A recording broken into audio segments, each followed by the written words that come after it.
ಆಮೇಲೆ ಅಲ್ಲಿ ಭಾಳ ಇಂಪಾರ್ಟೆಂಟ್ ಏನಪ್ಪ ಅಂತಂದರೆ ಹೈದರಾಲಿ ವಶಪಡಿಸ್ಕೊಂಡ್ಮೇಲೆ ಲಾಸ್ಟ್ ಪ್ರಿನ್ಸಸ್ಸು ರಾಜವೀರ ಮದಕರಿ ನಾಯಕರು ಅಂತಕ್ಕಂಥ ಒಂದು ನಂಬಿಕೆ ಇದೆ ಜನಗಳಲ್ಲಿ. ಬಟ್ ಒರಿಜಿನಾಲಿಟಿ ಏನಪ್ಪ ಅಂತಂದರೆ ಚಿತ್ರದುರ್ಗದ ಕೊನೆಯ ದೊರೆಗಳು ಇಬ್ಬರು ದ್ವಿತ್ರಯರಾಗಿ ಅಧಿಕಾರಕ್ಕೆ ತರ್ತಾರೆ ರಾಜರನ್ನು.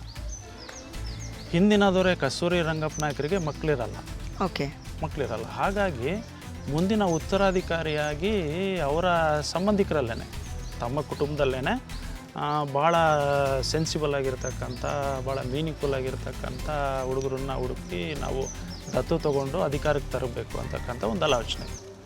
ಆ ಸಂದರ್ಭದಲ್ಲಿ ಸೋದರ ಸಂಬಂಧಿ ಆಗಿರ್ತಕ್ಕಂಥ ಕಾಟಪ್ಪ ನಾಯಕರು ಅಂಥೇಳಿ ಚಿಕ್ಕದೊಡ್ಡಪ್ಪನ ಮಕ್ಕಳು, ಆ ಬಿಚ್ಚಗತ್ತಿ ಭರಮಣ್ಣ ನಾಯಕರ ಸಂತೆಯಲ್ಲಿ ಬರ್ತಾರೆ.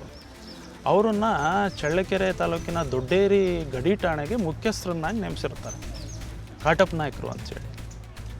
ಅವರ ಮಗ ರಾಜವೀರ ದೊಡ್ಡ ಮದಕರಿ ನಾಯಕ ಅಂಥೇಳಿ. ಅವಾಗಿನ್ನೂ ಪೂರ್ವಕ್ಕೆ ಅಧಿಕಾರಕ್ಕೆ ಬರೋಕ್ಕಿಂತ ಮುಂಚೆ ದೊಡ್ಡ ಮದಕರಿ ನಾಯಕ ಅಷ್ಟೇ. ಆ ಹುಡುಗನ್ನ ದತ್ತು ತಗೊಂತಾರೆ ಭಾಳ ಚಿಕ್ಕ ವಯಸ್ಸಿನಲ್ಲೇ.